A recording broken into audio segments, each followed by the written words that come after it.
Assalamualaikum warahmatullahi wabarakatuh. Apa kabar sahabat Al-Fatah yang dimuliakan Allah? Semoga kita dalam keadaan sehat, dilimpahkan rezekinya dan diberikan keberkahan dunia dan akhirat. Amin ya robbal alamin.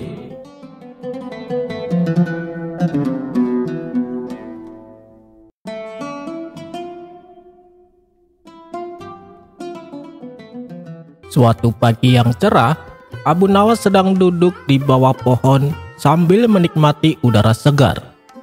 Ia baru saja menyelesaikan sebuah tugas dari Baginda Raja dan ingin bersantai sejenak.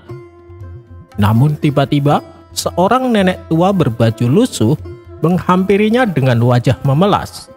"Tolong aku Abu Nawas, aku sedang dalam masalah besar," katanya dengan suara bergetar. Abu Nawas yang dikenal suka menolong langsung bangkit. "Apa yang bisa aku bantu, Nek?" tanya Abu Nawas. Nenek itu menghela napas panjang.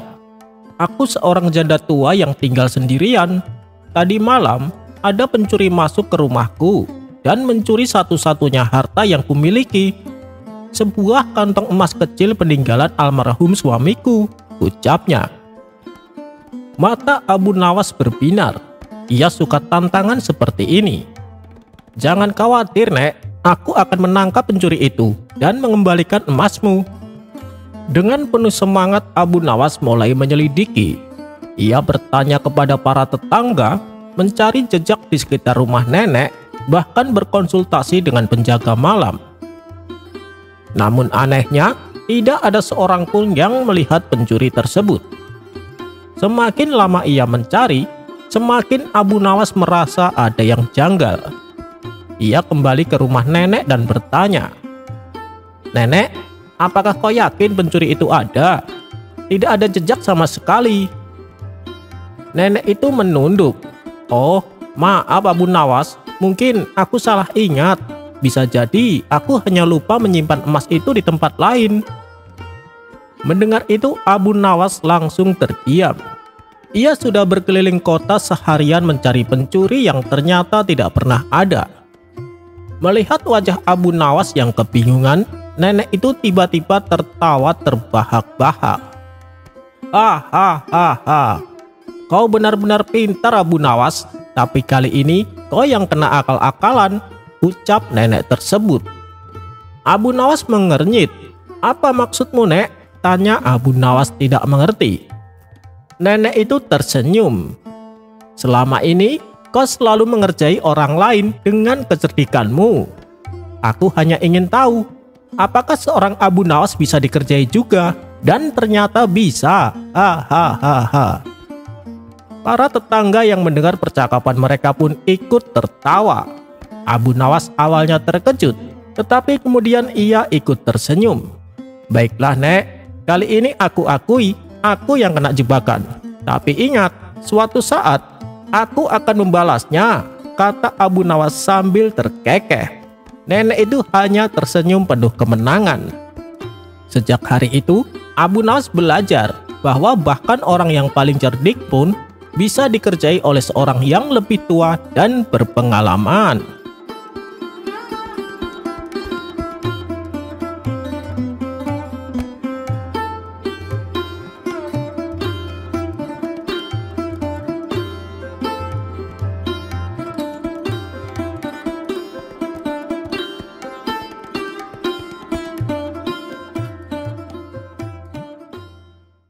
Saat musim kemarau melanda di daerah tempat Abu Nawas tinggal, Abu Nawas memutuskan untuk mencoba hal baru, yaitu berjualan es teh.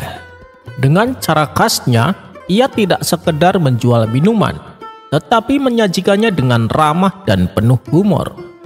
Warung es teh kecilnya selalu ramai dikunjungi warga. Namun di sisi lain negeri itu, ada seorang menteri yang bernama Abu Jahil. Abu Jahil terkenal arogan, sombong, dan suka meremehkan rakyat kecil. Meski memiliki jabatan tinggi, ia tak pernah bersikap bijaksana.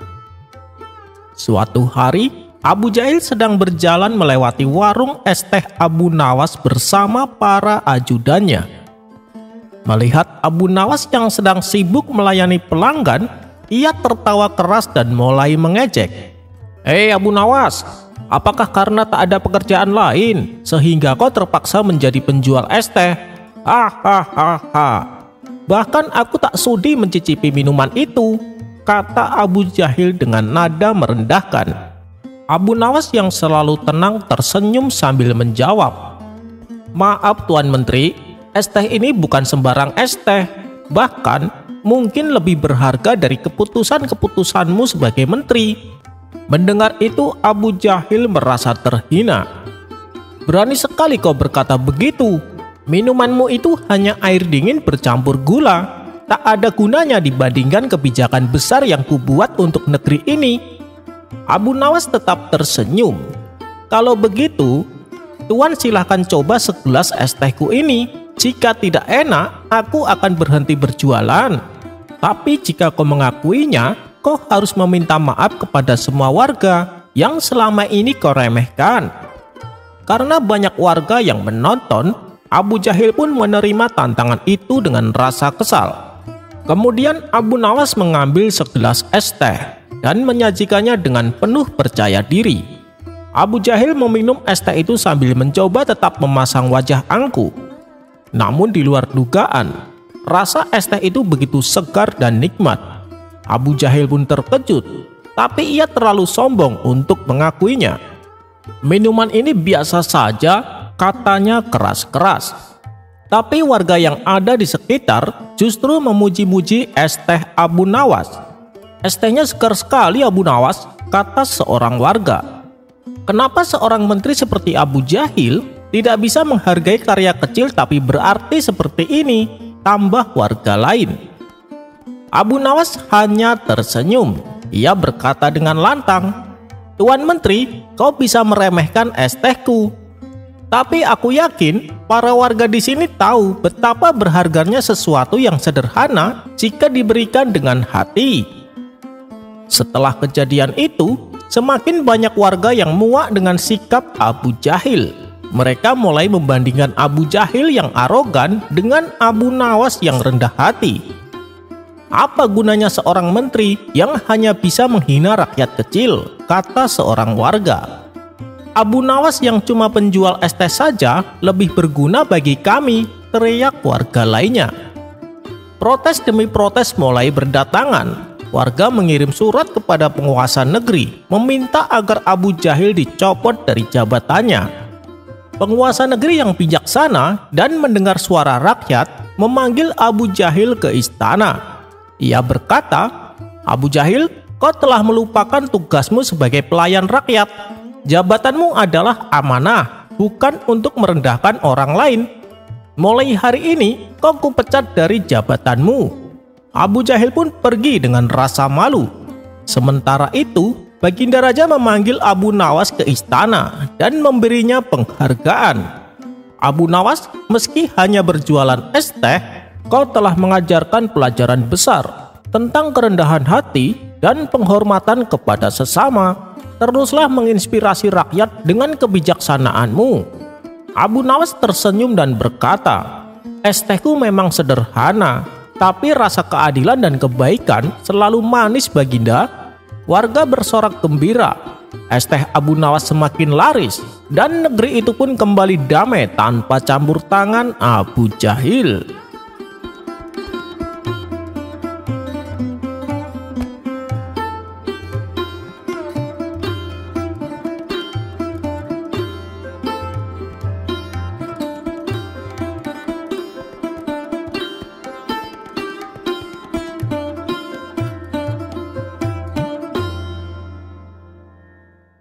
Dikisahkan, pada suatu hari ketika Baginda Raja keliling kampung, ia melihat ada sekelompok anak muda yang sedang melakukan perbuatan maksiat.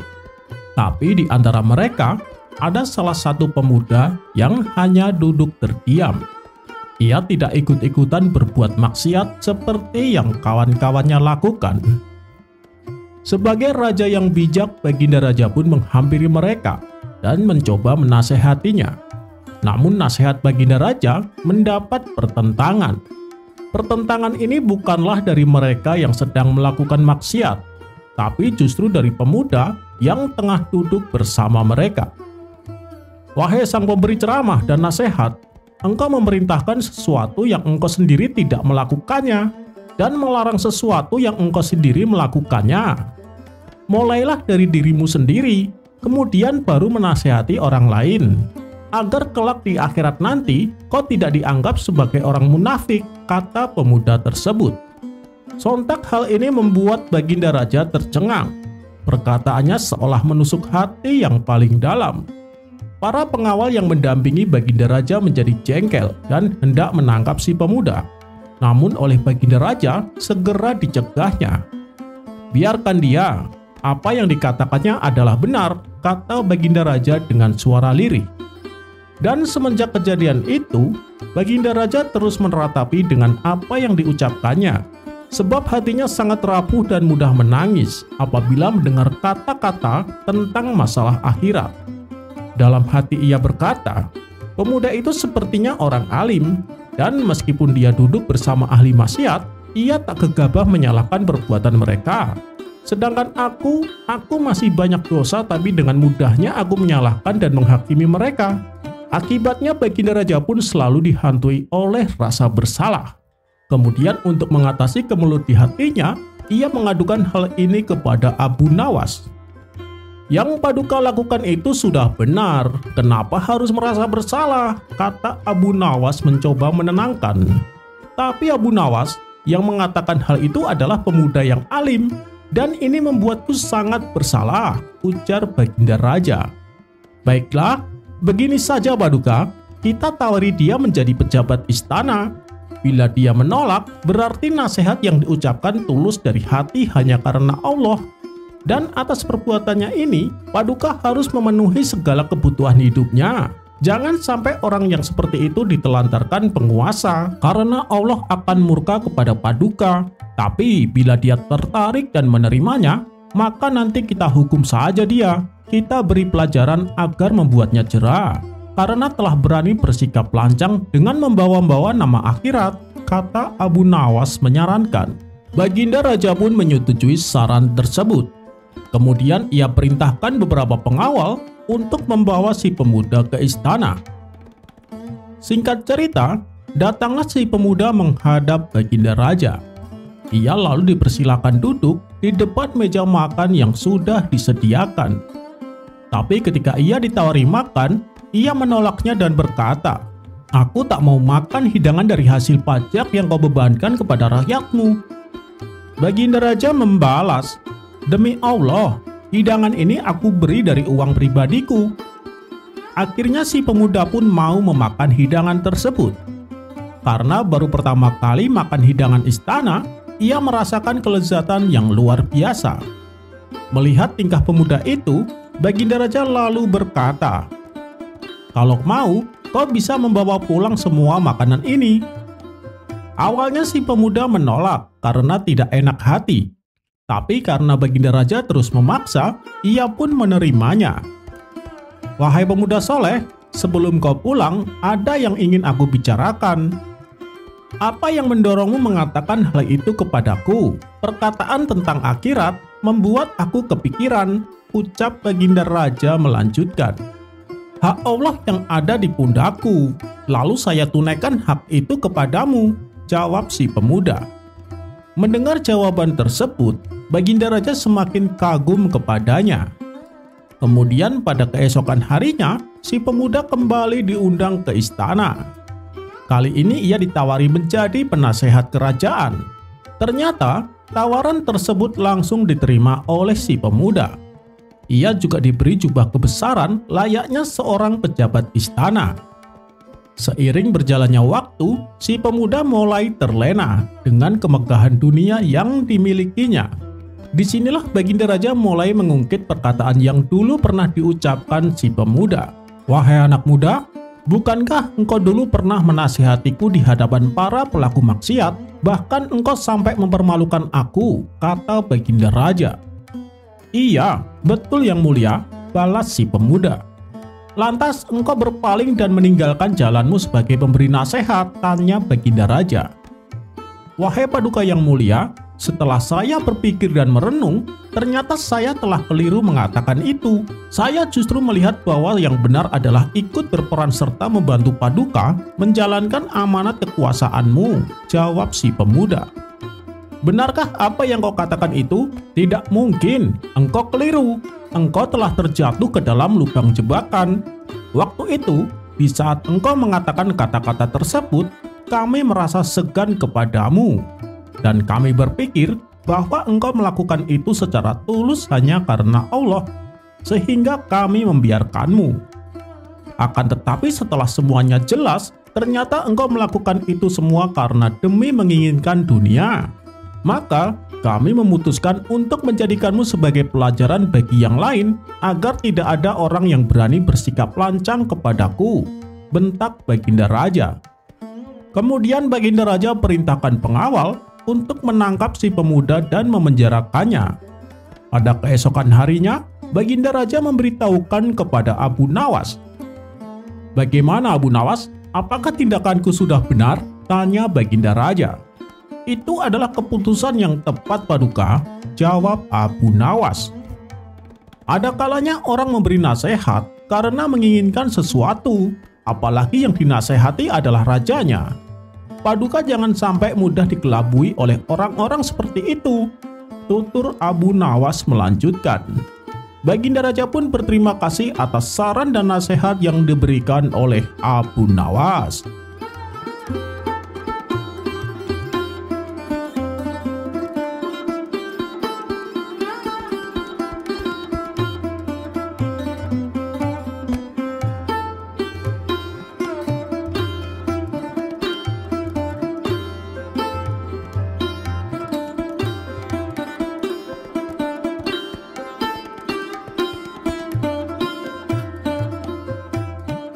Dikisahkan pada suatu hari seorang darwis sedang akan memasukkan sepotong roti ke mulutnya. Tiba-tiba ia melihat seorang putri bangsawan melintas di hadapannya.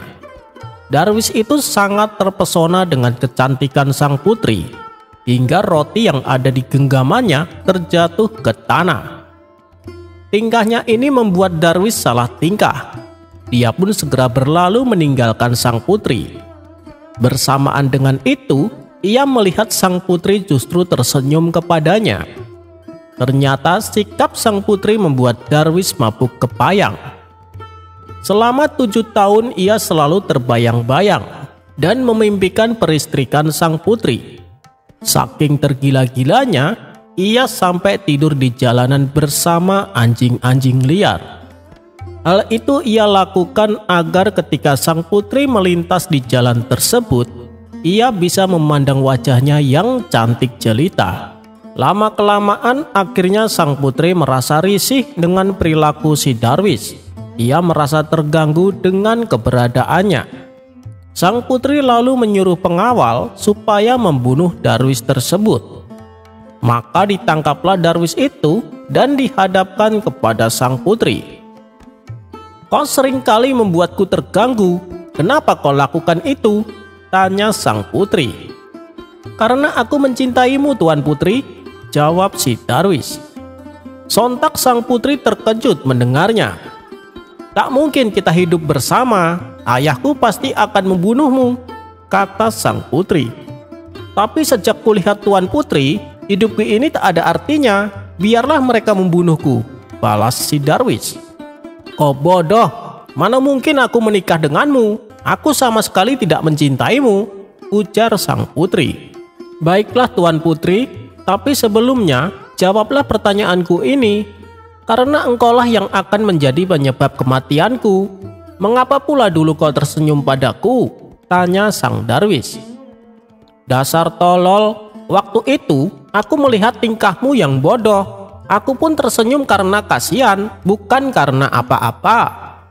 Sekarang menghilanglah dari kota ini. Jangan lagi membuatku terganggu. Kalau tidak, aku akan menyuruh para pengawal untuk membunuhmu, ancam sang putri. Dan sejak saat itu sang darwis langsung meninggalkan kota tersebut.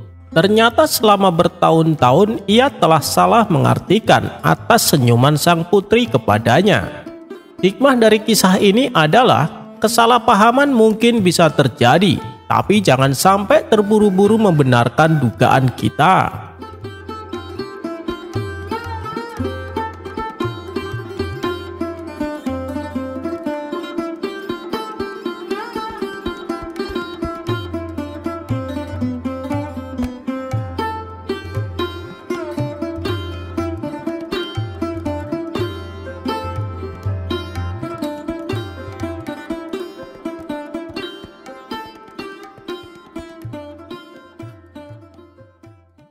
Pada suatu hari, Baginda Raja dan para menteri tampak sedang berkumpul di istana. Mereka membicarakan ingin kembali menguji kecerdasan Abu Nawas. Paduka yang mulia, untuk menghadapi Abu Nawas, sebaiknya kita minta bantuan seorang ulama yang ilmunya lebih tinggi dan cerdas, saran salah satu menteri. Dulu saya pernah melakukan itu. Tapi ternyata tebakan dari sang ulama dengan mudah dijawab Abu Nawas, balas Baginda Raja. Begini Paduka, saya punya kenalan ulama dari negeri seberang. Beliau lebih cerdas dan berilmu tinggi. Saya kira dia bisa mengalahkan Abu Nawas, timpal sang menteri. Baiklah, hadapkan segera ulama itu ke istana, perintah Baginda Raja. Keesokan harinya sang menteri mengajak ulama tersebut datang ke istana menghadap Baginda Raja. Wahai Tuan Syekh, saya membutuhkan bantuan Anda. Apakah Anda bisa membantu? Kata Baginda Raja. Siap Paduka yang mulia, kiranya bantuan apakah yang bisa hamba berikan? Tanya sang ulama. Adakah kamu punya pertanyaan yang sulit, yang jawabannya tidak mudah ditebak? Kata Baginda Raja. Oh itu, saya punya tebakan yang sampai saat ini belum ada yang bisa menjawabnya Paduka. Maukah Padukaku beritahu? Balas sang ulama. Ya, beritahu saya, apa tebakannya? Saut Baginda Raja. Pertanyaannya, apa yang lebih jahat dari setan? Kata sang ulama. Bukankah setan adalah makhluk yang paling jahat? Tapi kenapa kau bilang ada yang lebih jahat? Tanya Baginda Raja heran. Katanya Paduka butuh tebakan. Jawab saja Paduka. Kalau bisa, berarti Paduka seorang yang pandai, ujar sang ulama. Pertanyaan ini belum pernah aku dengar sebelumnya, dan pasti Abu Nawas tak akan bisa menjawabnya, pikir Baginda Raja. Bisakah kau beritahu aku apa jawabannya? Pinta Baginda Raja kepada sang ulama. Maaf Paduka yang mulia, tapi saya tidak akan memberitahu kepada siapapun, balas sang ulama. Baiklah, pertanyaanmu memang aneh dan sulit untuk dijawab, ucap Baginda Raja. Masih ada satu pertanyaan lagi Baginda, saut sang ulama. Oh ya, apa itu? Tanya Baginda Raja. Perkara apa yang orang miskin punya dan dibutuhkan oleh orang kaya? Kata sang ulama memberitahu. Sejenak Baginda Raja terdiam. Namun setelah sekian lama berpikir, ia tak kunjung menemukan jawabannya. Kalau pertanyaannya dibalik, tentu akan mudah dijawab. Perkara apa yang orang kaya punya dan dibutuhkan orang miskin? Tentulah jawabannya harta. Tapi ini malah sebaliknya. Ini yang membuat saya menjadi pusing, ujar Baginda Raja. Namanya saja tebakan Paduka, tentu penuh dengan teka-teki, timpal sang ulama. Kedua pertanyaanmu memang bagus dan tepat sekali untuk menantang Abu Nawas, puji Baginda Raja. Maka pada keesokan harinya dipanggillah Abu Nawas menghadap Baginda Raja. Ketika Abu Nawas tiba di istana, Baginda Raja berkata, Abu Nawas, aku punya pertanyaan untukmu. Jika kamu menjawab dengan benar, kamu akan mendapat hadiah. Tetapi jika kamu salah, kamu akan dihukum. Apakah kamu berani menerima tantangan ini? Tanya Baginda Raja. Abu Nawas yang kala itu sedang membutuhkan uang, langsung mengiyakan tantangan tersebut. Saya siap Paduka. Apa pertanyaannya? Saut Abu Nawas. Apa yang lebih jahat dari setan? Tanya Baginda Raja. Yang lebih jahat dari setan adalah kedengkian kita, jawab Abu Nawas. Mendengar hal itu, Baginda Raja tercengang dengan jawaban Abu Nawas. Sementara sang ulama memuji akan kecerdasan Abu Nawas. Baiklah Abu Nawas, sekarang pertanyaan kedua. Apa yang dipunyai oleh orang miskin tapi dibutuhkan oleh orang kaya? Tanya Baginda Raja. Jawabannya adalah harapan, Baginda. Karena orang miskin punya harapan, sedangkan orang kaya butuh lebih banyak lagi, jawab Abu Nawas. Untuk kedua kalinya Baginda Raja dibuat tercengang oleh kecerdasan Abu Nawas. Ia tak menyangka pertanyaan yang dianggapnya sulit dengan mudah dijawab oleh Abu Nawas. Begitu pula dengan sang ulama. Ia kembali memuji atas kecerdasan Abu Nawas. Sesuai dengan janji yang diucapkan, Baginda Raja kemudian memberi Abu Nawas hadiah.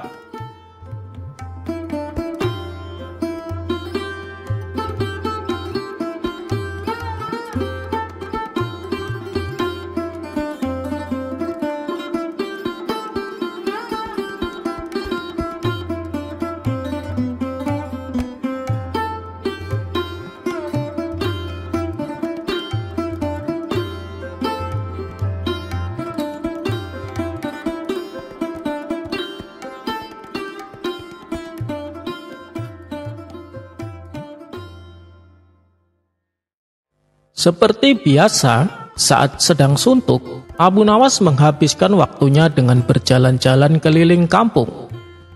Di sebuah tikungan, ia bertemu seorang pemuda yang kelihatan tidak bahagia. Wajahnya terlihat murung sekali, seolah tidak ada sesuatu pun yang bisa membuatnya bahagia. Abu Nawas lalu menghampirinya dan bertanya, "Hei anak muda, kau tampak sangat sedih. Apa yang membuat hatimu gundah?" tanya Abu Nawas.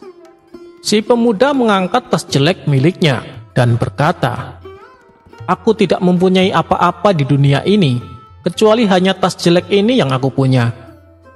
Kasihan sekali, batin Abu Nawas. Mendengar itu, sejenak Abu Nawas berpikir bagaimana caranya untuk mengobati kesedihan pemuda itu. Tidak lama kemudian, ia menemukan sebuah ide. Ia mencoba mengalihkan perhatian si pemuda. "Lihat, ada monyet di sana!" teriak Abu Nawas. "Mana?" tanya si pemuda. Saat perhatian si pemuda teralihkan, Abu Nawas langsung merebut tasnya dan membawanya lari. Si pemuda mencoba mengejarnya, tapi Abu Nawas terlalu cepat berlari. Pemuda itu pun menangis sekeras-kerasnya. "Kembalikan padaku tas itu! Itu harta milikku satu-satunya!" teriaknya sambil menangis. Setelah jaraknya sudah agak jauh, Abu Nawas menaruh tas si pemuda itu di tengah jalan. Ia pun lalu pergi ke semak belukar. Tidak lama kemudian, si pemuda datang dan melihat tasnya. Dengan penuh bahagia, si pemuda segera berlari dan mengambilnya. "Alhamdulillah, tasku! Aku kira aku telah kehilangan tas ini," ucapnya sambil tersenyum senang. Abu Nawas pun ikut tersenyum dari balik semak belukar. Akhirnya, ia bisa juga bergembira. Ia tahu caranya bersyukur, walaupun hanya punya tas jelek, kata Abu Nawas dalam hati. Kemudian Abu Nawas keluar dari persembunyiannya dan menghampiri pemuda tersebut. "Hei, bukankah kamu tadi yang mencuri tasku?" ucap si pemuda penuh emosi. "Sabar dulu, wahai pemuda, saya tidak bermaksud mencuri tasmu. Saya hanya ingin mengajarkanmu bersyukur, meskipun hanya mempunyai tas jelek," ujar Abu Nawas. "Iya, benar. Kamu benar sekali. Terima kasih telah mengingatkanku betapa pentingnya rasa bersyukur," balas si pemuda. Keduanya akhirnya terlihat akrab. Abu Nawas lalu mengajaknya jalan-jalan. Di sepanjang perjalanan, Abu Nawas selalu menghiburnya dengan cerita-cerita lucu. Sesekali si pemuda tertawa dan terlihat sangat bahagia. Tidak berapa lama, mereka berdua berpapasan dengan rombongan pelayat yang sedang mengiringi jenazah. Terlihat sang istri jenazah berjalan di belakang keranda sambil menangis dan meratapi kepergian suaminya. Ratapannya terdengar samar-samar namun tetap jelas. Abu Nawas dan si pemuda menyimak suara ratapan dari istri jenazah tadi. "Suamiku, kenapa kau pergi begitu cepat? Apa yang akan kau lakukan di tempat sempit itu? Tempat yang bahkan selembar tikar pun tidak ada di sana," kata istri jenazah itu meratapi. Abu Nawas yang sedari tadi menyimak perkataan istri jenazah itu, lantas melempar pandangan kepada si pemuda yang berjalan bersamanya. "Hei, kejar mereka. Apa kau tak dengar? Mereka akan berkunjung ke rumahmu, bukan?" kata Abu Nawas sambil bercanda. "Kurang ajar kau, Abu Nawas," saut si pemuda sambil tertawa. Mereka berdua pun lalu melanjutkan perjalanannya.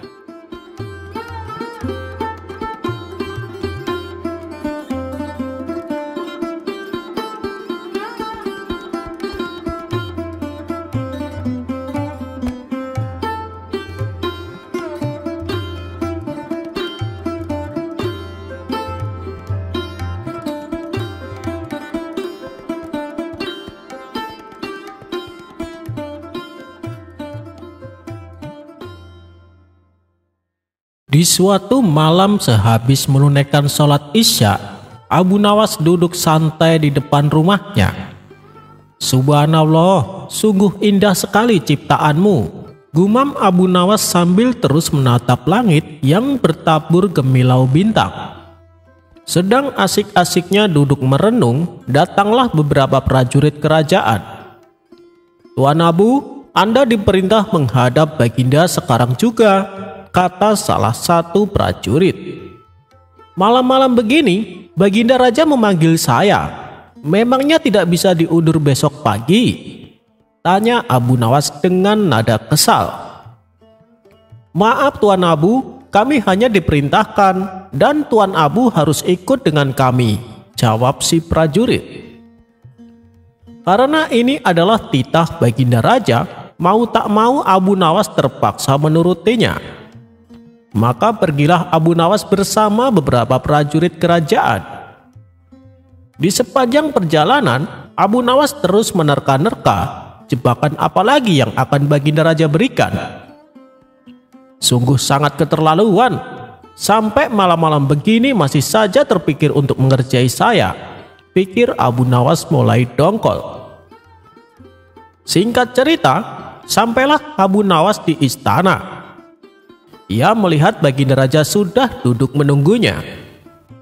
"Wahai Abu Nawas, kemarilah," ucap Baginda Raja menyambut Abu Nawas. Setelah berdiri di hadapan Baginda Raja, "Ampun Paduka, apa ada sesuatu yang sangat penting sehingga malam-malam begini Paduka memanggil saya?" Dengan wajah tersenyum Baginda Raja menjawab, "Begini Abu Nawas, kemarin kan saya habis lawatan ke negeri seberang. Saya punya oleh-oleh buat kamu." Lalu sang raja memberikan bingkisannya kepada Abu Nawas. Dan ketika bingkisan tersebut dibuka, ternyata isinya cincin berlian yang sangat indah. Betapa senangnya hati Abu Nawas. Ia pun merasa bersalah karena sempat berprasangka buruk kepada rajanya. "Apakah ada tugas baru yang perlu hamba laksanakan?" tanya Abu Nawas dengan wajah sumringah. "Tidak ada Abu Nawas, saya mengundangmu kemari hanya untuk memberi hadiah. Silahkan kamu bawa pulang," balas Baginda Raja. Dengan hati penuh riang gembira, Abu Nawas pun pamit pulang ke rumah. Esok harinya Abu Nawas pergi ke warung tempat ia biasa nongkrong. Ia pun memamerkan cincin berlian kepada kawan-kawannya. Bahkan kemanapun ia pergi, cincin tersebut selalu dipakainya. Dari jauh cincin berlian yang dipakai Abu Nawas tampak gemerlapan, sehingga menarik perhatian dan rasa kagum orang yang melihatnya. Suatu ketika, Abu Nawas melintas di depan rumah seorang saudagar permata. Sang saudagar begitu terkesima dengan cincin yang dipakai Abu Nawas. "Belum pernah kulihat cincin seindah itu. Harganya pasti mahal sekali, mungkin sekitar 5.000 dinar, pikir saudagar tersebut dalam hati. Karena penasaran, saudagar itu memanggilnya. "Wahai Abu Nawas, mampirlah kemari." Abu Nawas lalu diajaknya masuk ke rumahnya dan dipersilahkan duduk di ruang tamu. "Ada perlu apa nih? Tumben sekali menyuruhku mampir," ucap Abu Nawas. "Saya ingin tahu Abu Nawas, cincin yang kamu pakai bagus sekali. Di mana membelinya?" tanya si saudagar sambil terus mengamati cincin yang melekat di jari Abu Nawas. "Oh ini hadiah dari Baginda Raja," jawab Abu Nawas merasa bangga. Jawaban tersebut semakin menguatkan dugaan si saudagar bahwa cincin berlian yang dipakai Abu Nawas memang amat berharga dan sudah pasti bukan barang palsu. "Jual saja cincinnya padaku, aku bersedia membayar dengan harga mahal. Bagaimana kalau 2000 dinar?" kata si saudagar membujuk. Namun Abu Nawas menolak dengan menggelengkan kepalanya. Si saudagar terus saja merayu Abu Nawas agar mau menjual cincinnya. Bahkan ia sampai menakut-nakuti Abu Nawas demi mendapatkan cincin tersebut. "Sekarang lagi rawan kejahatan Abu Nawas, cincin yang kamu pakai bisa saja dirampas penjahat di jalan. Lebih baik kau jual saja padaku dan uangmu dapat kau belikan apa saja." Abu Nawas orang yang cerdik, tak mudah dikelabui, apalagi sampai tertipu. Ia tahu betul bahwa cincin yang dipakai harganya sekitar 5.000 dinar. Abu Nawas hanya mendiamkan saja tawaran saudagar tersebut. Kemudian dari saku bajunya, Abu Nawas mengeluarkan sapu tangan, lalu digosoknya cincin itu dengan sapu tangan. Makin berkilolah cincin berliannya. Melihat itu, si saudagar semakin berhasrat untuk memilikinya. "Baiklah Abu Nawas, aku bayar dengan 4.000 dinar, kata si saudagar merayu. "Mana boleh, cincin berlian yang indah begini dihargai 4.000 dinar, ujar Abu Nawas yang akan beranjak pergi. "Tunggu Abu Nawas, tunggu sebentar. Baiklah, aku tawar dengan harga 5.000 dinar. Tapi saat ini aku hanya punya 4.000 dinar. Beri aku waktu 3 hari, kata si saudagar mencegahnya. Abu Nawas hanya tersenyum lalu pergi meninggalkannya. Ketika malam tiba, saatnya bagi Abu Nawas untuk memejamkan mata. Cincin berlian masih terpasang di jarinya, dan saat ia tertidur, ia bermimpi saudagar permata datang dengan membawa uang 5.000 dinar. Melihat uang sebanyak itu, Abu Nawas pun tergiur. Tanpa pikir panjang, diterimanya uang sebanyak itu. Lalu Abu Nawas memberikan cincinnya kepada saudagar permata. Begitu girang hatinya memiliki uang 5.000 dinar. Saking senangnya sampai Abu Nawas bercingkrak-cingkrak, sehingga keseimbangan badannya menjadi goyah. Abu Nawas pun terjatuh. Sambil menahan rasa sakit, Abu Nawas segera terbangun. Ternyata ia terjungkal dari tempat tidurnya. Yang pertama-tama ia amati adalah cincin di jarinya. Mengapa cincin ini masih ada di jariku? Padahal uang pembayaran dari saudagar permata sudah aku terima, pikir Abu Nawas merasa heran. Esok harinya, ia menceritakan mimpinya itu bukan saja kepada istrinya, tetapi juga kepada tetangga-tetangganya. Bahkan kepada semua orang yang berjumpa dengannya, diceritakanlah perihal mimpinya itu. Aku sudah menerima uang pembayaran sebanyak 5.000 dinar, tapi cincinku belum diambil oleh saudagar yang membelinya, ucap Abu Nawas dengan terheran-heran. Mimpi Abu Nawas yang aneh itu segera beredar dari mulut ke mulut. Akhirnya saudagar permata itu pun mendengarnya. Padahal aku belum merasa memberikannya.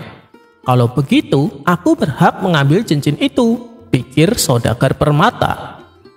Bukankah Abu Nawas pun mengaku kalau dia telah menerima uang pembayaran dariku? Lanjutnya dalam hati. Saat itu juga ia berangkat menuju rumah Abu Nawas. Setibanya di sana ia langsung berkata, "Wahai Abu Nawas, mana cincin berlian yang sudah aku beli?" Mendengar itu Abu Nawas menjadi kaget.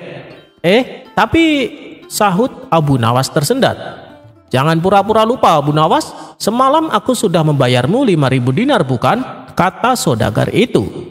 "Iya, betul. Tapi ada 2 hal yang masih harus kita sepakati. Pertama, harga 5.000 dinar itu masih terlalu murah. Genapilah jadi 6.000 dinar. Yang kedua, karena cincin permata itu pemberian Baginda Raja, serah terima cincin itu harus disaksikan pula oleh Baginda. Dengan kesaksian Baginda, engkau pun pasti akan yakin bahwa cincin itu memang benar-benar pemberian Baginda Raja, ujar Abu Nawas. Baiklah Abu Nawas, nanti di hadapan Baginda Raja, aku tambah 1.000 dinar, timpal saudagar tersebut. Setelah Abu Nawas bersiap-siap, mereka berdua lalu berangkat menuju istana menghadap Baginda Raja. Di tengah perjalanan, si saudagar merasa heran dengan penampilan Abu Nawas. "Mengapa jarimu kau balut dengan sapu tangan?" tanya si saudagar.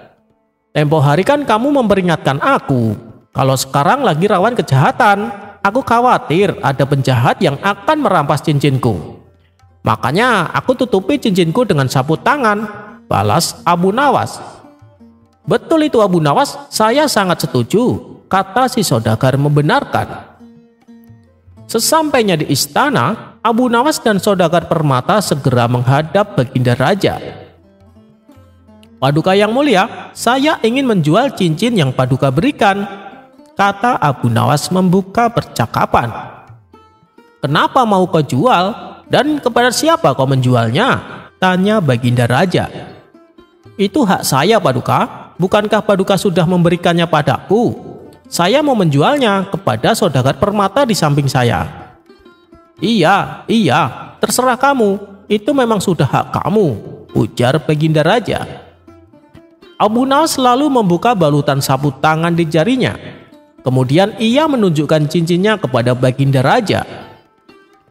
"Bukankah cincin ini pemberian Paduka?" tanya Abu Nawas. Baginda Raja terkejut melihat cincin yang terpasang di jemari Abu Nawas. Terlebih lagi saudagar permata, sebab cincin yang dipakainya kali ini terbuat dari tembaga dan agak sedikit berkarat. "Bukan itu cincin yang saya mau beli, tapi cincin berlian yang pemberian Baginda Raja," protes si saudagar. "Inilah cincin pemberian Baginda Raja. Kalau tidak percaya, silahkan tanya sendiri," timpal Abu Nawas.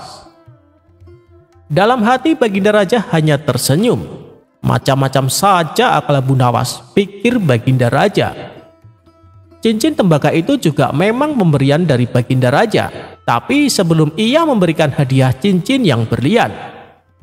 "Betulkah ini cincin pemberian Paduka Raja?" tanya saudagar permata. "Iya, benar, itu cincin pemberianku," jawab Baginda Raja.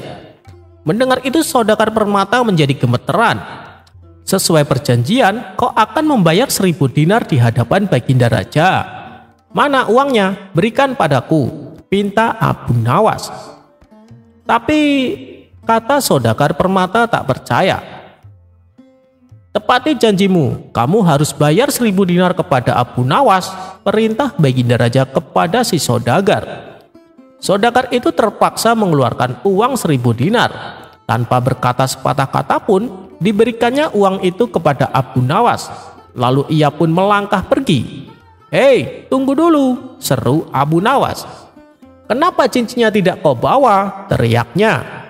Saudagar permata itu tak mau menoleh. Ia merasa sangat kesal telah dikerjai Abu Nawas.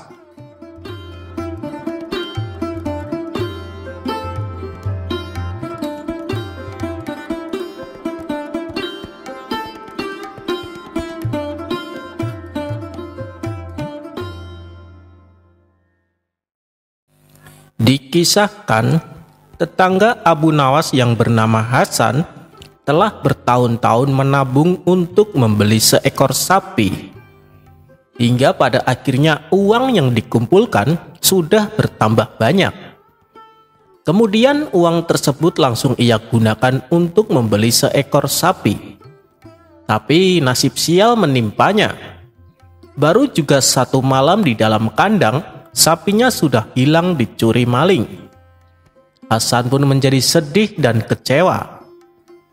Ketika ia melaporkan kepada Tuan Hakim tak bisa berbuat apa-apa karena tak ada jejak ataupun petunjuk apapun untuk bisa mengungkap siapa pencurinya.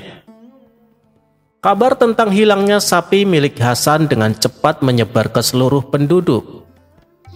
Kemudian salah satu kawan Hasan menyarankan supaya meminta bantuan kepada Abu Nawas untuk menemukan kembali sapinya.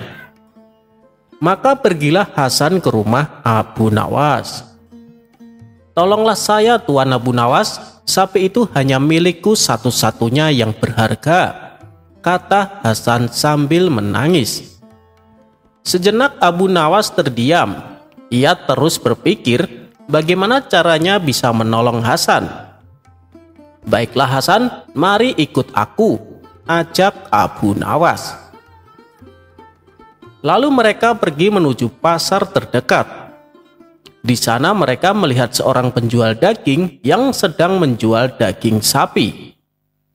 Abu Nawas segera mendekatinya dan bertanya dengan serius, "Hei kawan, apakah kamu melihat sapi milik Hasan?" Mendapat pertanyaan tersebut, penjual daging itu menjadi bingung. Ia pun kemudian menjawab, "Tidak, aku tidak melihat sapi milik siapapun. Aku hanya menjual daging yang dibawa oleh peternak."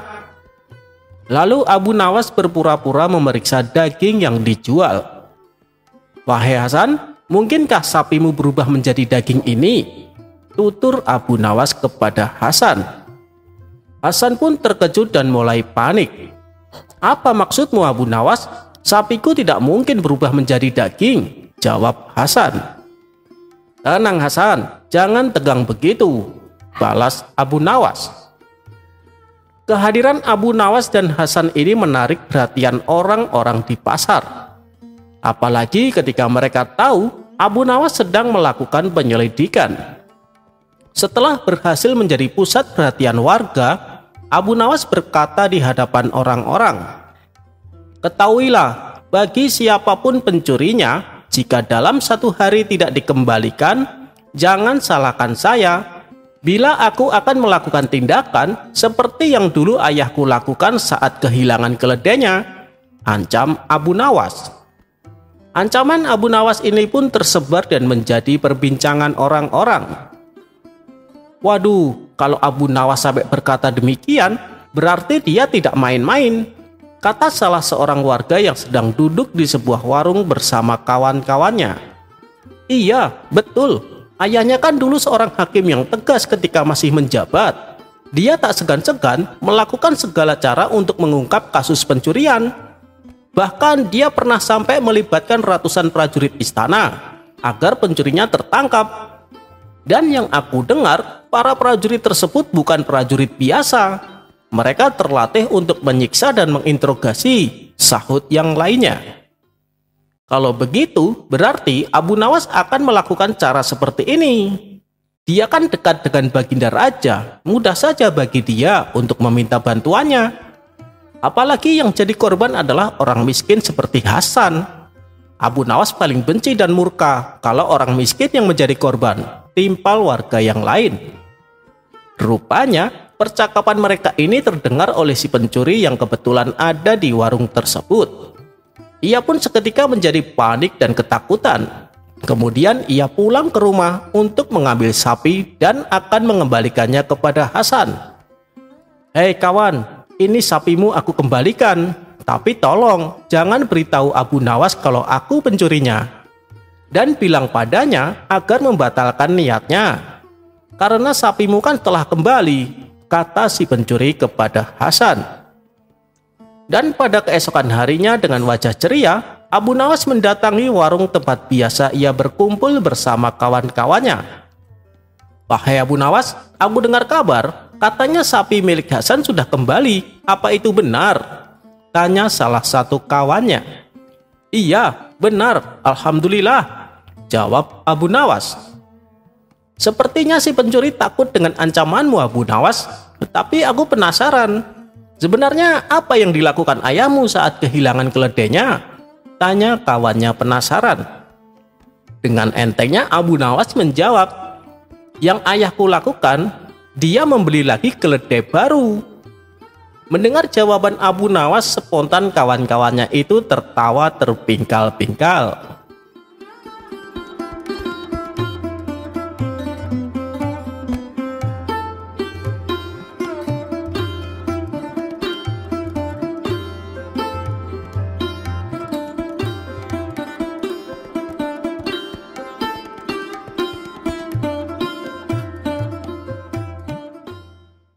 Abu Nawas dalam kesehariannya dikenal sangat sederhana.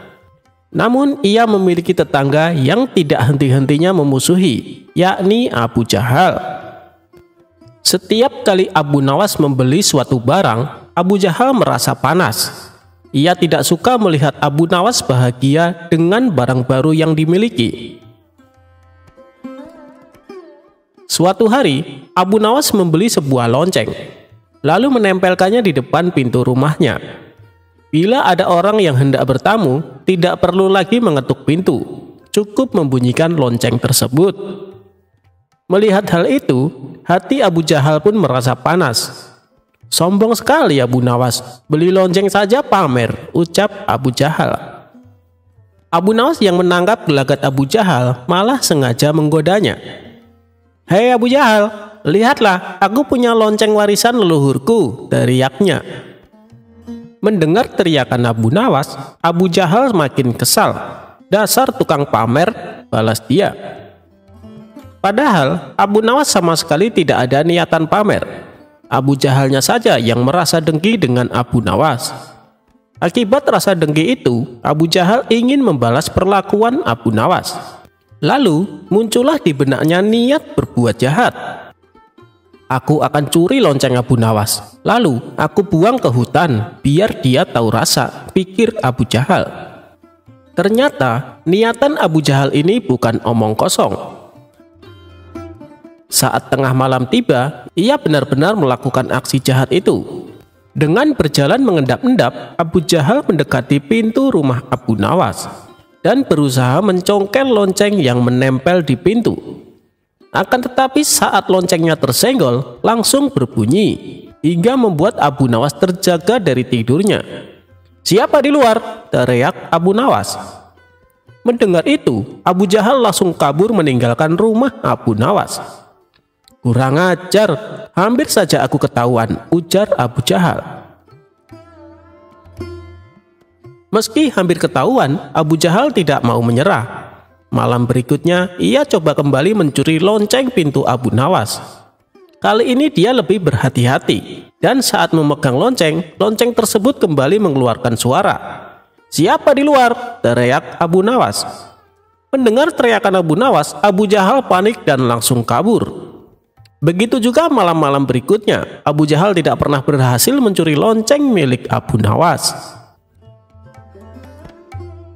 Dikarenakan selalu gagal, Abu Jahal pun berpikir keras mencari cara lain. Dan lucunya, yang terbesit di benaknya adalah Abu Nawas. "Bukankah Abu Nawas sangat cerdik? Aku akan tanya kepadanya," pikir Abu Jahal. Abu Jahal pun pergi menemui Abu Nawas. "Ada apa Abu Jahal? Tumben main kemari?" tanya Abu Nawas. "Begini, aku mau tanya sesuatu. Barangkali kamu tahu solusinya," tutur Abu Jahal. "Oh, mau tanya apa?" sahut Abu Nawas lagi. "Menurutmu, cara apa yang paling ampuh mengambil benda yang berbunyi agar tidak terdengar?" tanya Abu Jahal. Abu Nawas tidak menaruh rasa curiga sama sekali. Ia tidak tahu kalau benda yang dimaksud Abu Jahal adalah lonceng miliknya. Tapi Abu Nawas justru memberi solusi yang sangat konyol. "Itu sih gampang. Saat kamu mau mengambil benda tersebut, tutup kedua telingamu dengan kapas. Pasti kamu tidak akan mendengar suara apapun," jawab Abu Nawas. Sejenak Abu Jahal terdiam, lalu berkata dalam hati, "Betul juga kata Abu Nawas. Kenapa tidak terpikirkan olehku ya?" "Terima kasih Abu Nawas atas solusinya," ucap Abu Jahal. Ia pun pergi meninggalkan Abu Nawas. Saat tengah malam tiba, Abu Jahal mulai beraksi sesuai saran Abu Nawas. Abu Jahal menutup kedua telinganya dengan kapas, lalu memasuki halaman rumah Abu Nawas. Ketika mengambil lonceng yang menempel di pintu, Abu Jahal tidak mendengar suara apapun. "Akhirnya aku berhasil," ucap Abu Jahal kegirangan.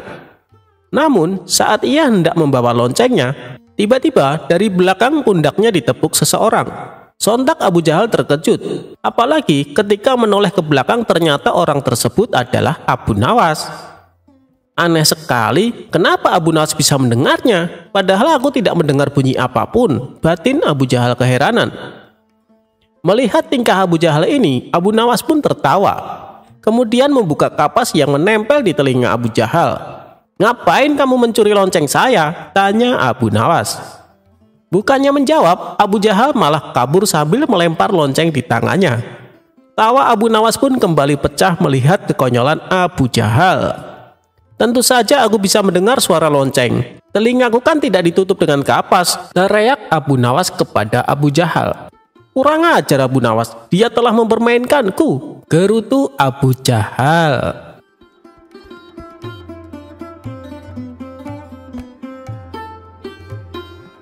Memasukkan unta ke dalam lubang jarum.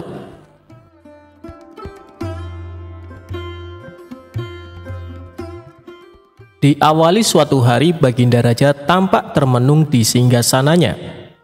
Dilaporkan dia sedang dilanda masalah yang membuat tidak bisa tidur. Tapi masalah yang dihadapi hanya Baginda Raja sendiri yang tahu.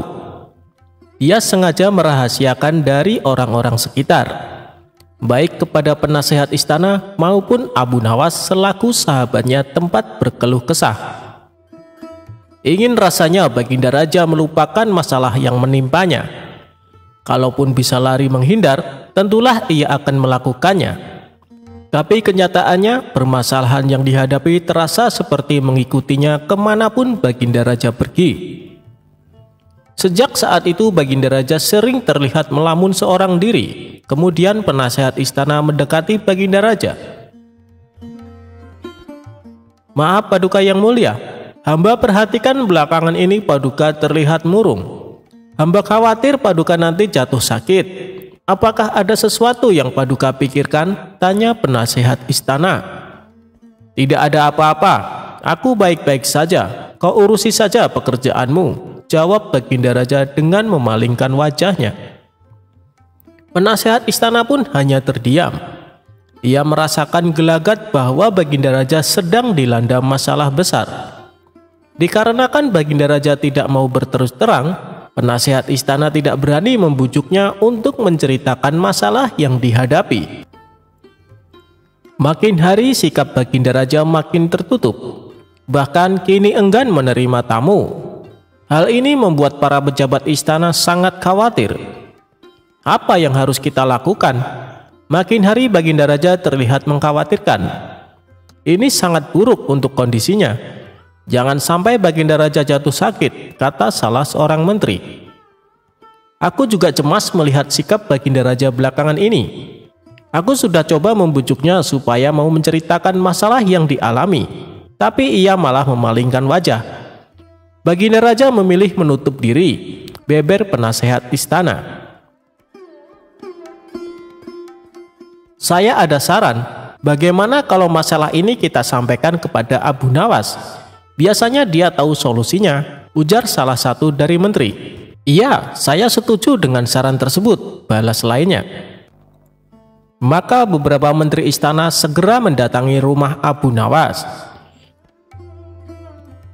Melihat yang datang adalah para menteri, Abu Nawas sempat terkejut. Biasanya yang diutus Baginda Raja adalah prajurit istana. "Kenapa kalian yang datang?" tanya Abu Nawas. "Kami kesini bukan diutus Baginda Raja, tapi atas kemauan sendiri," jawab para menteri. Kemudian para menteri ini memberitahu Abu Nawas tentang keadaan yang menimpa Baginda Raja. "Kami semua sudah berusaha memberi perhatian, tapi Baginda Raja selalu menutup diri," kata salah satu menteri. "Baiklah, aku akan coba menghiburnya. Mari kita ke istana sekarang," ajak Abu Nawas. Singkat cerita, Abu Nawas menghadap Baginda Raja. Ia lalu bercerita kisah-kisah jenaka di hadapan Baginda Raja, berharap bisa terhibur dan tertawa. Tapi ternyata tidak ada reaksi apapun. Baginda Raja hanya terdiam, malah meninggalkan Abu Nawas, lalu masuk ke kamarnya.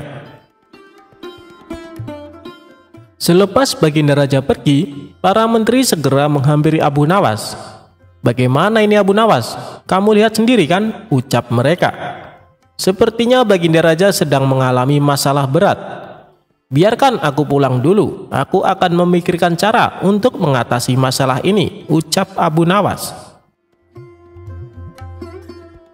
Setibanya di rumah, Abu Nawas terus memikirkan cara terbaik memecahkan masalah ini. Setelah berpikir cukup lama, akhirnya Abu Nawas menemukan ide cemerlang.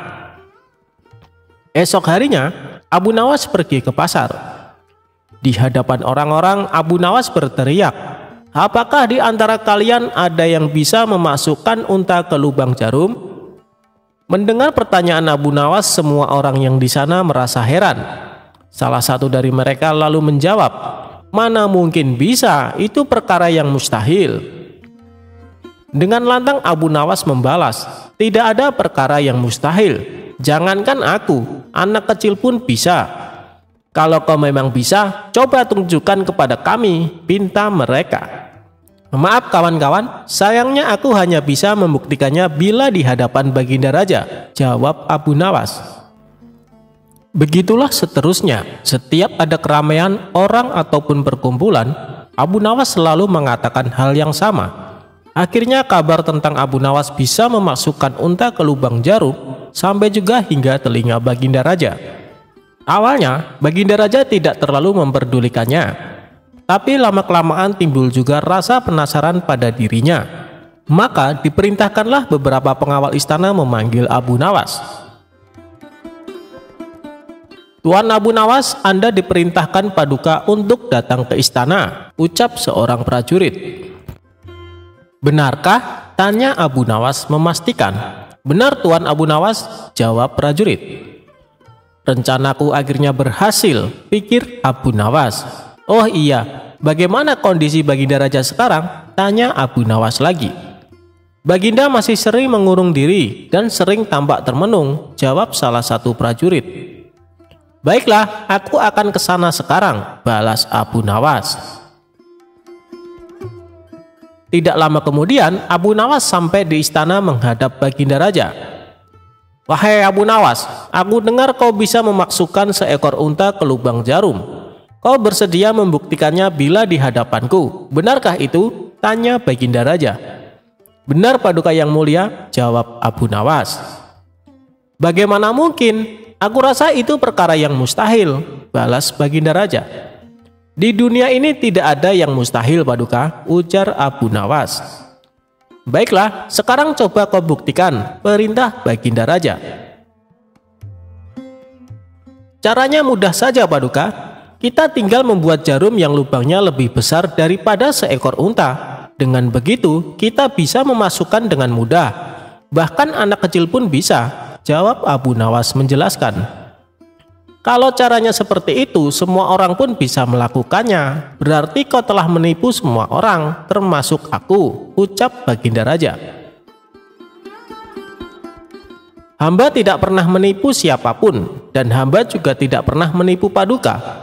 Hamba tidak pernah mengatakan bahwa jarum yang hamba maksud adalah jarum kecil," balas Abu Nawas. "Ya, itu benar. Tapi apa maksud dari pernyataanmu ini?" tanya Baginda Raja. "Hamba hanya ingin mengatakan ada hikmah dari pernyataan ini," jawab Abu Nawas. "Hikmah? Hikmah dari mana?" tanya Baginda Raja heran. "Bukankah tadinya Baginda Raja tidak percaya kalau hamba bisa memasukkan unta ke lubang jarum? Tapi setelah hamba jelaskan, Baginda Raja baru mempercayainya. Begitu juga dengan permasalahan yang sedang kita hadapi. Sebesar apapun masalah, sebesar apapun bebannya, tapi kalau hati kita lebih besar, hati kita lebih luas saat menghadapinya, maka semua masalah akan terasa lebih ringan. Itulah gambaran seekor unta bila dimasukkan ke lubang jarum. Sepintas saat kita menghadapinya pasti itu mustahil dilakukan. Tapi bila hati kita luas dan besar, maka pikiran kita juga akan mengikuti, dan pada akhirnya masalah yang kita anggap mustahil diatasi menjadi mudah dan ringan untuk dijalani. Bagaimana kita akan bisa tenang bila kita menghadapi masalah dengan hati yang sempit?" tutur Abu Nawas. Seketika Baginda Raja terdiam. Ia terus merenungi ucapan Abu Nawas. Suasana pun mendadak menjadi hening. Tidak berapa lama, Baginda Raja pun berkata, "Terima kasih Abu Nawas, kau telah menyadarkanku. Selama ini aku memang sedang dilanda masalah dan hatiku sempit menghadapinya, sehingga pikiranku juga ikut menjadi buntu, ujar Baginda Raja. Sejak kejadian itu, kini Baginda Raja mulai terlihat ceria. Ia tidak lagi terlihat murung seperti hari-hari sebelumnya. Permasalahan bukanlah hal yang untuk dilamunkan, melainkan dihadapi dengan hati yang besar. Maka akan tercipta solusi dari sebuah pemikiran yang jernih.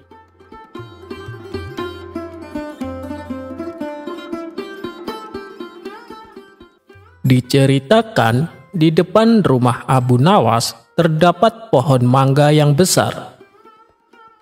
Seiring berjalannya waktu, pohon mangga tersebut mulai berbuah. Lama-kelamaan, buahnya semakin banyak dan semakin besar. Abu Nawas yang terkenal dermawan membagikan buah mangganya kepada para tetangganya.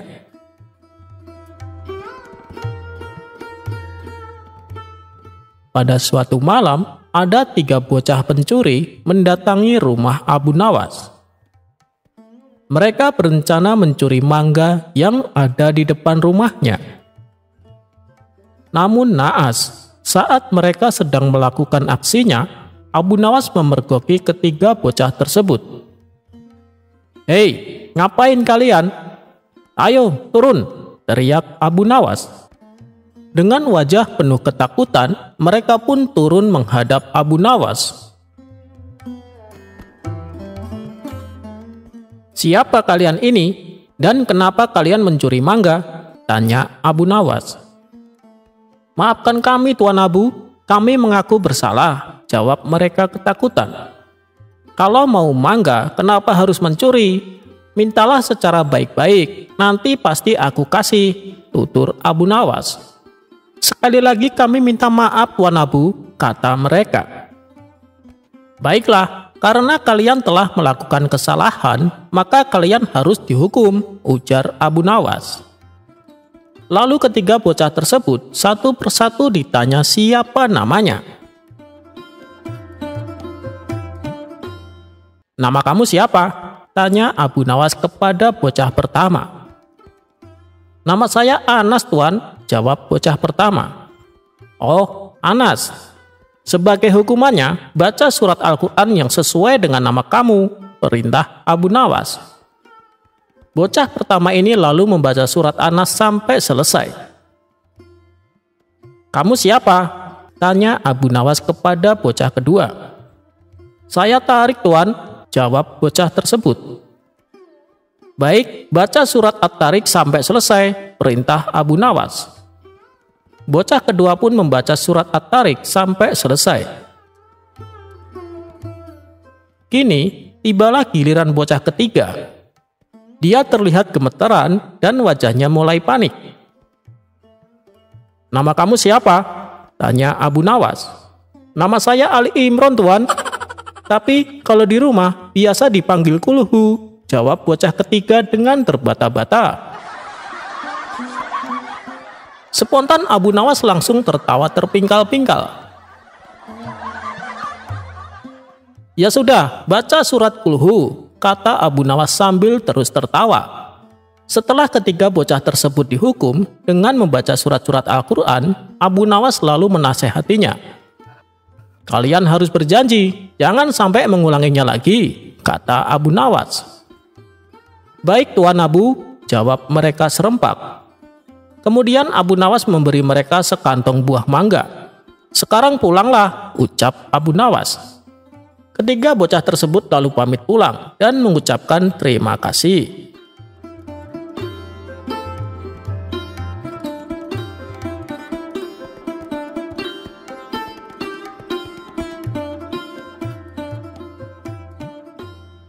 Selama ini Raja memendam rasa penasaran karena Abu Nawas selalu cerdik dan lolos dari setiap jebakannya.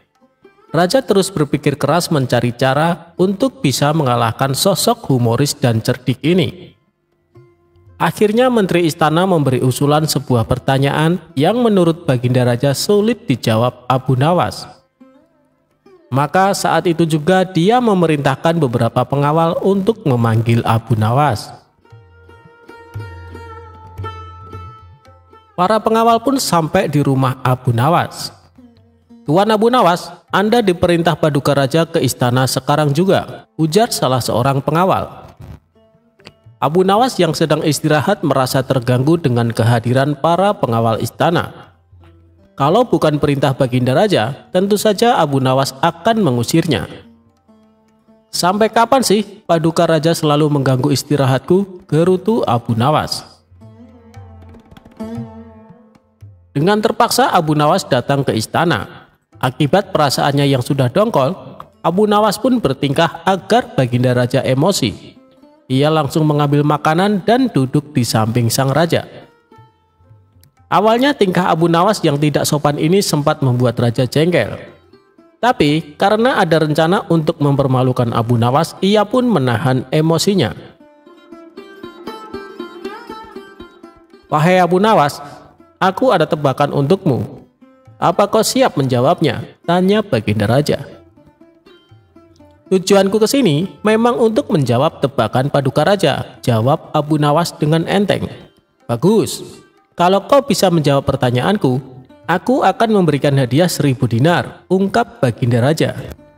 "Tapi kalau kau tidak mampu menjawab, sebagai hukumannya rambut kepalamu harus digundul dan janggutmu dipotong bersih. Lalu aku akan mengarakmu dengan keledai," sambung Baginda Raja. Seketika Abu Nawas terkejut, karena biasanya hukuman yang akan diterima yaitu penjara selama sebulan. "Baiklah Paduka Raja, tapi hamba tidak menginginkan uang," balas Abu Nawas. "Lalu apa yang kau inginkan?" tanya Baginda Raja lagi. "Hamba ingin Paduka Raja memerintahkan serangga-serangga itu jangan menggangguku," jawab Abu Nawas. Baginda Raja pun kaget dengan permintaan Abu Nawas. Sejenak dia berpikir bahwa serangga-serangga itu bukan rakyatnya, maka tidak akan mungkin terjadi. Bukankah Baginda seorang raja? Akan hebat seorang raja bila dapat memerintah serangga, celetuk Abu Nawas. Rupanya Abu Nawas mengetahui apa yang dipikirkan oleh padukanya. "Bagaimana Paduka? Apakah Paduka bersedia?" terang Abu Nawas. Rasa takut pun menghampiri Baginda Raja. Ia takut Abu Nawas dapat menjawab tebakannya. Tetapi dirinya malu apabila tidak dapat memenuhi permintaan Abu Nawas. Abu Nawas berpikir Baginda Raja takut malu. Akhirnya bersedia menjawab pertanyaan dari Paduka Raja tanpa sebuah syarat apapun. Mendengar hal itu, hati Baginda Raja merasa tenang dan lega. Ia pun langsung mengajukan pertanyaan tebakan kepada Abu Nawas. "Pohon apa yang berumur 1 tahun memiliki 12 cabang, setiap cabangnya terdiri dari 30 daun, dan daun-daun tersebut sebagian menghadap ke arah cahaya, serta sebagian lagi menghadap ke arah gelap?" tanya Baginda Raja. Namanya saja Abu Nawas. Pertanyaan sesulit apapun pasti akan dijawabnya.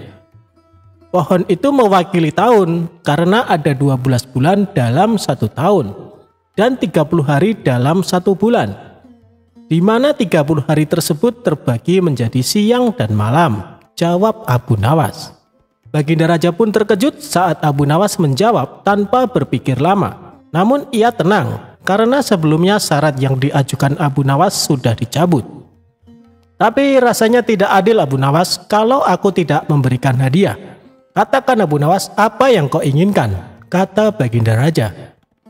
"Baiklah, hamba minta 500 dinar dan selama 1 bulan Paduka Raja tidak boleh mengganggu hamba," jawab Abu Nawas. Baginda Raja pun menuruti permintaan Abu Nawas tidak akan mengganggunya selama 1 bulan ke depan, dan Abu Nawas pulang membawa 500 dinar.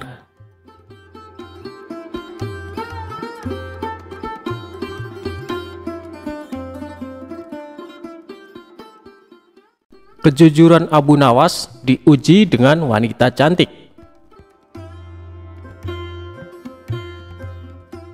Suatu hari, Abu Nawas pergi ke hutan untuk mencari kayu. Ia membawa kapak yang sangat usang sebagai alat mempermudah pekerjaannya. Namun sayangnya kapak miliknya itu malah jatuh ke jurang. Melihat Abu Nawas yang sedang panik dan bingung karena kapak satu-satunya jatuh ke jurang, jin itu langsung berubah jadi seorang kakek-kakek. Jin yang menjelma jadi kakek-kakek itu langsung menanyakan apa yang sedang terjadi. Lalu Abu Nawas mengatakan kalau kapak miliknya jatuh ke jurang dan kesulitan mengambilnya. Kemudian kakek itu menawarkan diri membantu mengambil kapak milik Abu Nawas. Namun kapak yang diambil sang kakek dari dalam jurang terlihat berbeda, berlapis emas dan sangat mewah. "Apakah ini milikmu, nak?" tanya kakek itu. "Bukan, kek," ujar Abu Nawas. Lalu kakek itu langsung menggantinya lagi. Kali ini kapak yang tidak kalah mewah, yaitu dilapisi intan permata sehingga terkesan mewah sekali. "Apakah itu kapakmu, anak muda?" kata kakek itu. "Bukan, kek, kapak saya jelek dan berkarat," terang Abu Nawas.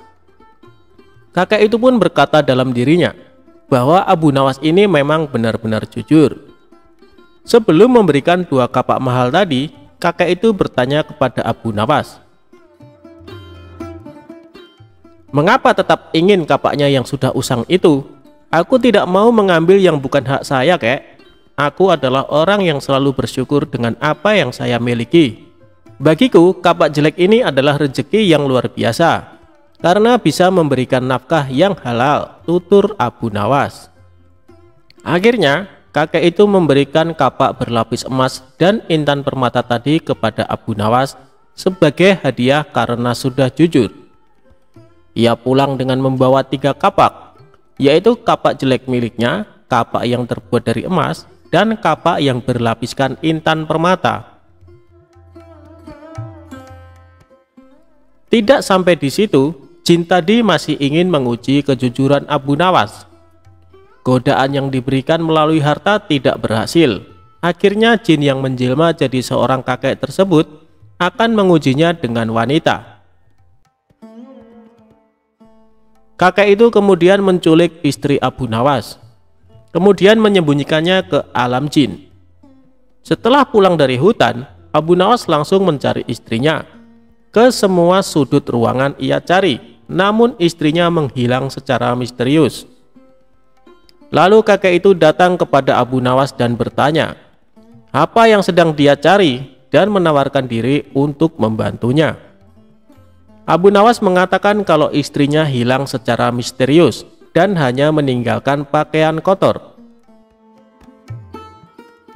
"Tenang, aku akan membantumu dan pasti menemukan istrimu," ujar sang kakek. Tiba-tiba Abu Nawas teringat kalau kakek itu yang ditemuinya di hutan saat kapaknya masuk ke jurang dan memberikannya 2 kapak yang sangat bernilai. "Wah, rupanya kakek itu ingin menguji kejujuranku lagi," kata Abu Nawas di dalam hatinya. Kakek itu lalu datang membawa wanita yang sangat cantik dan bertanya kepada Abu Nawas, apakah benar orang itu adalah istrinya. Abu Nawas melihat dari ujung kepala sampai ujung kaki. Apakah benar wanita ini adalah istrinya? "Benar, kek, ini istri saya," katanya. "Bukan, ini bukan istrimu. Kenapa kau tidak jujur? Katanya hidup harus penuh rasa syukur," ucap sang kakek. Lalu Abu Nawas menjelaskan, jika ia mengatakan itu bukan istrinya, kejadian yang sama akan seperti kapak tadi. Kakek itu nantinya akan membawa 1 wanita cantik lagi. "Nanti kau akan memberikan 2 wanita cantik itu lagi kan? Sama seperti kapak," terang Abu Nawas. Jin yang menyerupai kakek itu langsung tertawa terbahak-bahak. Ia tidak menyangka kalau Abu Nawas bukan hanya jujur, tapi juga cerdas.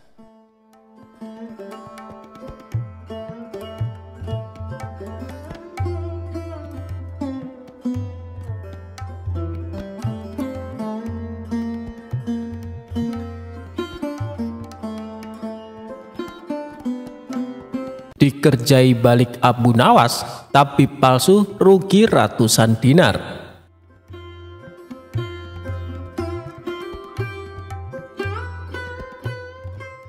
Abu Nawas mengerjai balik tabib palsu. Penipu itu bahkan sampai rugi ratusan dinar. Bermula dari suatu hari di kota tempat tinggal Abu Nawas, dihebohkan adanya tabib baru yang mengaku sakti. Dia sesumbar bisa mengobati penyakit apa saja. Walhasil rumahnya didatangi ratusan pasien. Padahal tabib tersebut hanyalah seorang penipu. Ia menggunakan keahlian sulapnya untuk menipu warga. Hal inilah yang membuat warga makin percaya pada kesaktian palsu sang tabib palsu. Ada juga pasien yang tidak kunjung sembuh, namun karena rayuan manis sang tabib palsu, ia selalu menuruti perkataannya agar kembali berobat. Sampai pada suatu ketika Abu Nawas jatuh sakit yang tidak kunjung sembuh. Atas saran sang istri, Abu Nawas disuruh berobat ke tabib tersebut. Kala itu Abu Nawas belum tahu kalau tabib tersebut adalah seorang penipu. Ia pun menuruti saran istrinya. Namun sudah 3 kali berobat, sakit Abu Nawas tidak kunjung sembuh. Padahal sekali berobat bayarnya 100 dinar. Dan Abu Nawas sudah menghabiskan 300 dinar tanpa ada sedikit pun tanda-tanda kesembuhan pada dirinya. Akibatnya Abu Nawas mulai curiga jangan-jangan tabib itu seorang penipu. Seiring berjalannya waktu, Abu Nawas pun sudah sehat seperti sedia kala. Lalu terbesit dalam benaknya untuk mengerjai tabib palsu tersebut. Aku harus mendapatkan 300 dinarku, tapi bagaimana caranya ya? Tanya Abu Nawas dalam hati. Setelah lama berpikir, akhirnya Abu Nawas menemukan ide cemerlang. Keesokan harinya, dia membuka praktik pengobatan di depan rumahnya, lengkap dipasang papan yang bertuliskan, sembuh bayar 100 dinar, kalau tidak sembuh uang kembali 1000 dinar. Para pasien yang rencananya berobat ke tabib palsu mendadak memilih datang ke rumah Abu Nawas. Rumah Abu Nawas pun penuh sesak oleh pasien. Entah karena kebetulan atau bagaimana, hampir semua pasien yang diobati berhasil disembuhkan. Sementara di rumah tabib palsu terlihat sepi. Tidak ada seorang pasien pun yang datang. Hari ini kenapa sepi sekali? Tanya sang tabib dalam hati. Selang beberapa lama datanglah asistennya dan mengabarkan berita tentang klinik Abu Nawas. Tuan, Abu Nawas sekarang buka praktik pengobatan, kata asistennya melaporkan. Benarkah? Tanya sang tabib. Benar Tuan, di rumah Abu Nawas ramai sekali pasien datang. Itulah kenapa hari ini di rumah Tuan sepi pasien, jawab asistennya. Mendengar kabar itu, sang tabib tertawa mengejek. Memangnya Abu Nawas sakti? Menyembuhkan dirinya saja tidak bisa, balas sang tabib dengan terus tertawa. Bukan masalah sakti atau tidaknya Tuan, tapi di depan rumah Abu Nawas terpajang papan yang bertuliskan sembuh bayar 100 dinar, kalau tidak sembuh uang kembali 1000 dinar, ujar sang asisten. Oh, pantas aku hari ini sepi pasien. Tapi apa emang benar begitu? Tanya sang tabib penasaran. Saya lihat sendiri Tuan, tapi anehnya pasien yang berobat ke Abu Nawas hampir semuanya sembuh dari penyakitnya, jawab sang asisten. Mendengar penuturan asistennya, muncul sifat asli tabib palsu. Ia berencana menipu Abu Nawas. Beberapa hari ke depan, untuk sementara kita tutup dulu. Biarlah Abu Nawas yang membuka praktek pengobatan, ucap sang tabib kepada asistennya. Memangnya kenapa Tuan? Tanya asistennya penasaran. Aku punya rencana untuk menipu Abu Nawas. Aku pasti akan mendapatkan 1000 dinar, jawab tabib palsu itu. Tapi bagaimana caranya? Tanya sang asisten bertambah penasaran. Begini, aku akan berobat ke tempat Abu Nawas. Aku akan berpura-pura sakit pada indera perasa lidahku. Kalau ditanya sembuh atau tidak, tentu saja aku akan mengatakan tidak. Karena yang tahu sembuh atau tidaknya kan hanya aku, paparnya. Dengan begitu, aku bisa dengan mudah mendapat 1000 dinar, kata sang tabib menjelaskan. Singkat cerita, Datanglah tabib palsu itu ke rumah Abu Nawas. "Hai Abu Nawas, aku ingin berobat kepadamu," kata sang tabib. "Bukankah kau seorang tabib? Kenapa malah berobat kemari?" tanya Abu Nawas. "Iya benar, tapi di tempatku tidak ada obatnya, makanya aku datang ke sini," jawab sang tabib. "Memangnya kamu sakit apa?" tanya Abu Nawas lagi. "Begini Abu Nawas, entah kenapa lidahku mati rasa. Aku tidak bisa merasakan apa-apa," kata sang tabib berpura-pura mengeluh. Tapi Abu Nawas menangkap firasat kurang baik. Ia yakin kalau tabib palsu itu hendak menipunya. "Aku tidak akan tertipu untuk yang kedua kalinya. Justru kedatanganmu sudah aku tunggu-tunggu," ucap Abu Nawas dalam hati. Lalu Abu Nawas menyuruh sang tabib untuk menunggunya di ruang pengobatan. Abu Nawas segera memeras buah jeruk yang sangat asam dan menuangnya ke dalam gelas. Lalu gelas tersebut diberikan kepada sang tabib. "Ini obatnya sudah jadi, minumlah," ucap Abu Nawas. Ketika sang tabib meminumnya, mukanya mendadak berkerut menahan rasa kecut. "Kamu menipuku ya? Ini bukan obat, tapi air jeruk yang sangat kecut," kata tabib itu emosi. "Alhamdulillah, berarti lidahmu sudah tidak lagi mati rasa. Sekarang bayar ongkos berobatnya," pinta Abu Nawas. Tapi sang tabib tidak putus asa. Ia terus berusaha agar bisa mendapatkan 1000 dinar. Hari berikutnya, ia kembali mendatangi Abu Nawas. "Hei Abu Nawas, aku mau berobat lagi," kata sang tabib palsu. "Oh, silakan. Apa lidahmu masih mati rasa?" tanya Abu Nawas meledek. "Bukan, kali ini penyakitnya berbeda," jawab sang tabib. "Luar biasa, ternyata kamu punya banyak stok penyakit. Kali ini apa penyakitnya?" tanya Abu Nawas lagi. "Aku hilang ingatan Abu Nawas," jawab tabib palsu itu. "Apakah kamu kesandung kasus korupsi makanya hilang ingatan?" tanya Abu Nawas. "Enak saja, memangnya aku pejabat," jawab tabib dengan nada protes. "Baiklah, kamu tunggu di sini sebentar, aku akan mengambilkan obatnya," ucap Abu Nawas. Tidak berapa lama, Abu Nawas kembali menemui sang tabib palsu. "Ini obatnya, silahkan diminum," kata Abu Nawas sambil memberikan gelasnya. "Aku tidak mau meminumnya Abu Nawas," ujar sang tabib. "Loh, memangnya kenapa? Katanya pengen sembuh," ucap Abu Nawas. "Ini kan perasan air jeruk seperti kemarin, aku tidak mau," kata sang tabib menolak. "Alhamdulillah, tanpa meminumnya pun kamu sudah sembuh. Sini, bayar 100 dinar, pinta Abu Nawas lagi. "Sudah sembuh? Sudah sembuh apanya? Kamu jangan mengada-ngada Abu Nawas," protes sang tabib. "Buktinya kamu masih ingat dengan obat yang kemarin aku berikan itu. Berarti sakit hilang ingatanmu sudah sembuh," jelas Abu Nawas. Untuk kedua kalinya rencana sang tabib palsu mengalami kegagalan. Mau tidak mau, ia harus memberikan uang kepada Abu Nawas. "Kurang ajar, ternyata Abu Nawas tidak sebodoh yang aku kira," pikir sang tabib. Tidak terima dengan dua kegagalan yang dialami, tabib palsu itu berpikir keras untuk bisa mengalahkan Abu Nawas. Setelah merenung agak lama, akhirnya ia mendapat ide. "Aku pasti berhasil," ungkap tabib merasa yakin. Kali ini ia berpura-pura buta. Si tabib berjalan ke rumah Abu Nawas dengan bantuan tongkat di tangannya. Setelah tiba, Abu Nawas sempat kaget dengan penuh rasa iba.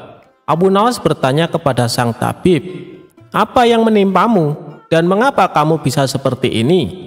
Si tabib palsu menjawab, "Tolonglah aku Abu Nawas, mataku tiba-tiba buta. Sembuhkanlah aku," terangnya. Tabib itu kemudian dipersilahkan masuk dan duduk di ruang pengobatan. Setelah mengapatinya dengan seksama, Abu Nawas akhirnya menyadari bahwa itu adalah tipuan. Namun Abu Nawas tidak pernah kehilangan akal. Ia punya cara lain untuk menghadapinya. "Sepertinya penyakit kebutaanmu sudah sangat parah. Maafkan aku untuk kali ini, tidak mampu mengobatimu," ucap Abu Nawas berpura-pura sedih. Mendengar jawaban tersebut, sang tabib langsung kegirangan. Akhirnya bisa mengelabui Abu Nawas. "Terus bagaimana ini Abu Nawas? Padahal aku berharap banyak kepadamu," kata sang tabib berpura-pura. "Ya mau bagaimana lagi, aku tidak mungkin bisa menyembuhkanmu," jawab Abu Nawas. "Kalau begitu aku dapat uang 1000 dinar dong?" tanya tabib palsu itu penuh harap. "Tentu saja kawan, aku tidak mungkin berdusta," balas Abu Nawas. Kemudian Abu Nawas masuk ke rumah untuk mengambilkan uang. "Ini uang 1000 dinar untukmu," ucap Abu Nawas sambil memberikan uangnya. Tabib palsu itu dengan penuh kegirangan menerima uang tersebut. Tapi setelah uangnya dihitung, ia langsung murka. "Hei Abu Nawas, kenapa hanya 10 dinar?" tegas sang tabib palsu dengan emosi. "Dari mana kamu tahu kalau jumlahnya hanya 10 dinar? tanya balik Abu Nawas. "Uangnya memang ada 10, tapi pecahan 1 dinar, bukan 100 dinar. Memangnya aku buta apa?" balas tabib tambah emosi. "Alhamdulillah, sekarang kamu sudah sembuh," kata Abu Nawas sambil mengambil kembali uangnya. "Maksudmu apa Abu Nawas? Kenapa uangnya diambil lagi?" tanya si tabib kebingungan. "Loh, kamu kan sudah sembuh, sini bayar 100 dinar, pinta Abu Nawas. "Sembuh apanya? Kamu jangan mengada-ada Abu Nawas," protes si tabib palsu. "Bukankah kamu kesini katanya mengalami kebutaan? Tapi kamu bisa membedakan mana pecahan 1 dinar dan mana pecahan 100 dinar. Berarti matamu sudah bisa melihat," jelas Abu Nawas. Tabib palsu itu tidak bisa berkata apa-apa. Ia pun terpaksa memberikan 100 dinar kepada Abu Nawas dan pergi dengan perasaan kecewa. "Aku kapok berurusan dengan Abu Nawas," ucap si tabib palsu. Sementara Abu Nawas berhasil mendapatkan kembali 300 dinarnya yang pernah diberikan kepada sang tabib palsu sewaktu sakit berobat.